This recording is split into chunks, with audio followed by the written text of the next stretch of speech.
करायचा। बागलाण तालुक्यातील ताहराबाद इथं केंद्र सरकारच्या जल जीवन मिशन अंतर्गत सुरू असलेल्या सार्वत्रिक नळ पाणी पुरवठा योजनेच्या कामांमध्ये गंभीर अनियमितता झाल्याचा आरोप ग्रामपंचायतीनं केला आहे।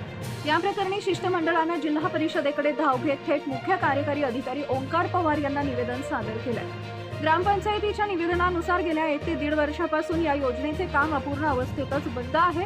वारंवार लेखी आणि तोंडी पत्रव्यवहार करूनही संबंधित अधिकारी आणि ठेकेदारांनी कोणतीही दखल घेतलेली नाही, त्यामुळे ग्रामस्थांमध्ये तीव्र नाराजीचं वातावरण आहे। ग्रामसभेत हा मुद्दा उपस्थित होताच सर्व सदस्यांनी जिल्हा परिषदेत तक्रार करण्याचा निर्णय घेतला।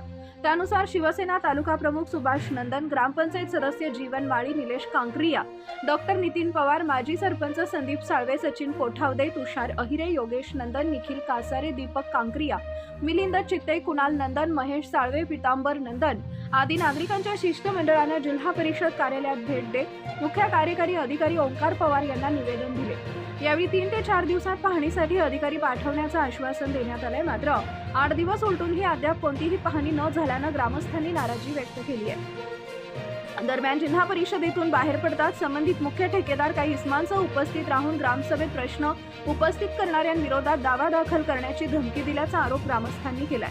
काम 90% पूर्ण झालंय, तुम्ही माझ्याशी नव्हे तर विभागाशी बोला असं सांगत दमदाटी करण्यात आल्याचंही सांगण्यात आलंय। ग्रामपंचायतीनं स्पष्ट इशारा दिलाय की अधिकृत पाहणी न झाल्यास सरपंच, उपसरपंच, सदस्य आणि ग्रामस्थ उपोषणास बसतील। तसेच ठेकेदारांकडून मिळालेल्या धमकीच्या पार्श्वभूमीवर प्रशासनानं तत्काळ संरक्षणात्मक आणि कायदेशीर कारवाई करावी अशी मागणी करण्यात आली आहे। यावेळी ग्रामपंचायत सदस्य निलेश कांक्रिया यांनी सांगितलंय की 2 विहिरी मंजूर असून त्यापैकी एक विहीर अपूर्ण अवस्थेत आहे, तर दुसऱ्या विहिरीचं कामच सुरू झालेलं नाहीये। जलजीवन मिशनच्या नियमानुसार पाण्याचा स्रोत निश्चित असणं आवश्यक आहे, मात्र स्रोत नसताना 2 वर्षांपूर्वीच पाईपलाईन टाकून निधी टाकण्यात आल्याचा संशय त्यांनी व्यक्त केला। डॉक्टर नितीन पवार यांनीही सांगितलंय की वारंवार पत्रव्यवहार करूनही कोणतीही दखल न घेतल्यास ग्रामस्थ उपोषणाचा मार्ग स्वीकारतील। तर माजी सरपंच संदीप साळवे यांनी संबंधित ठेकेदारांना जिल्हा परिषद कार्यालयासमोर दमदाटी केल्याचा आरोप करत त्याला तात्काळ ब्लॅकलिस्ट करण्याची मागणी केली आहे। याबाबत ग्रामपंचायतीचा ठरावही संमत करण्यात आला आहे।